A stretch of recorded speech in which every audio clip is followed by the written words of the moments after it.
안녕하세요. 킹덤 스토리텔러입니다. 본 컨텐츠는 청장년을 위한 킹덤 스토리 오디오 가이드입니다. 39과 무너진 여리고성과 승리한 백성을 안내할 스피커는 최운갑 교수님입니다. 우리 삶에는 어떤 여리고성이 있습니까? 아마도 우리 힘으로 정복하기 어려운 삶의 큰 여리고성들이 있을 것입니다. 그런 여리고성을 만날 때에 우리는 어떻게 해야 할까요? 오늘 말씀은 주의 백성들이 그 여리고성 앞에서 두려워 떨 것이 아니라 하나님의 권능을 믿고 행진할 것을 권하고 있습니다. 그때 주의 백성들은 이스라엘 백성들과 같이 이 세상을 정복하는 승리의 삶을 살아가게 될 것입니다. 여호수아와 이스라엘 군대가 여리고성을 무너뜨리기 위해 성 앞에 집결하였습니다. 여리고와 아이성을 정복함으로써 이스라엘은 중앙 산지를 통제하고 나아가 북쪽과 남쪽을 동시에 공격할 수 있는 고지를 확보하게 될 것입니다. 그러나 이 성을 정복하는 것은 그렇게 쉬운 일이 아니었습니다. 왜냐하면 여호수아가 공격할 당시 여리고는 약 6m 두께와 7.6m 높이의 성벽을 가진 요새화된 고대 도시였기 때문입니다. 평범한 이스라엘 군대가 그 성을 정복하는 것은 마치 계란으로 바위를 치는 것과 같은 무모한 짓이었습니다. 그런데 하나님은 평범한 전투와 달리 이스라엘 군대가 기적적인 방식으로 여리고에 승리케 하십니다. 이스라엘 군사들은 칼과 창과 활을 사용하지 않았고 전략과 전술을 세우지도 않았습니다. 언약궤를 맨 제사장들, 양각 나팔을 부는 7 제사장들, 그리고 그들의 앞뒤를 호위하는 군사들이 매일 그 성을 도는 것이 전부였습니다. 즉, 이 전쟁은 왕이신 하나님께서 불의한 세상 나라를 심판하시는 거룩한 전쟁이었습니다.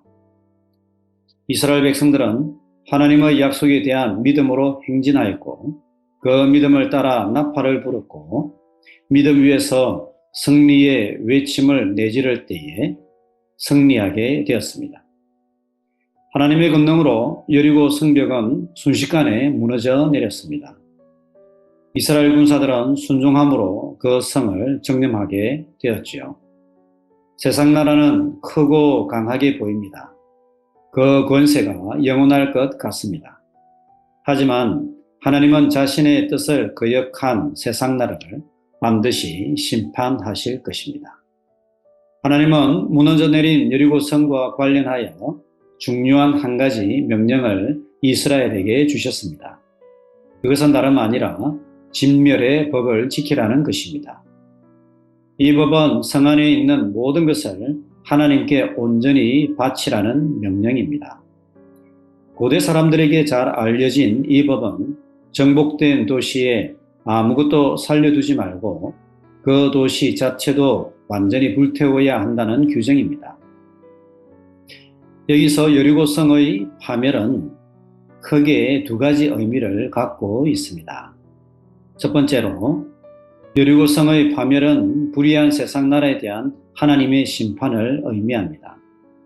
정의로 세상을 다스리시는 하나님께서 이스라엘 군대를 통해 가나안 땅의 엄란한 우상 숭배와 악을 심판하는 것입니다.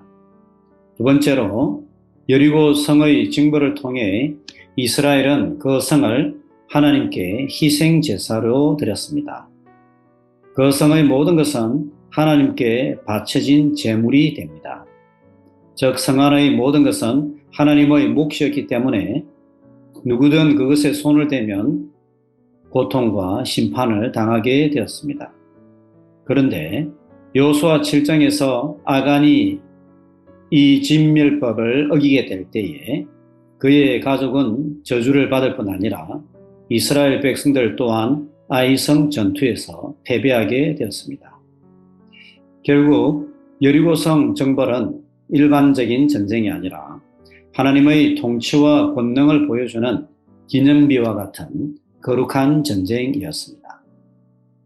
여호수아는 가나안 땅의 첫 관문인 여리고성을 정복하게 되었습니다. 그런데 이 전쟁은 눈에 보이는 물리적인 전쟁이기보다 영적인 전쟁에 더 가까웠습니다. 이스라엘 백성은 믿음으로 하나님께 순종할 때에 그 전쟁에서 승리할 수 있었습니다. 현실을 바라보면 여전히 세상 나라가 강하고 악이 이 세상을 다스리는 것 같습니다. 하지만 우리가 믿음으로 왕이신 하나님을 의지하고 순종할 때에 이 세상 나라와 악은 하나님의 정의로 반드시 심판받을 것입니다.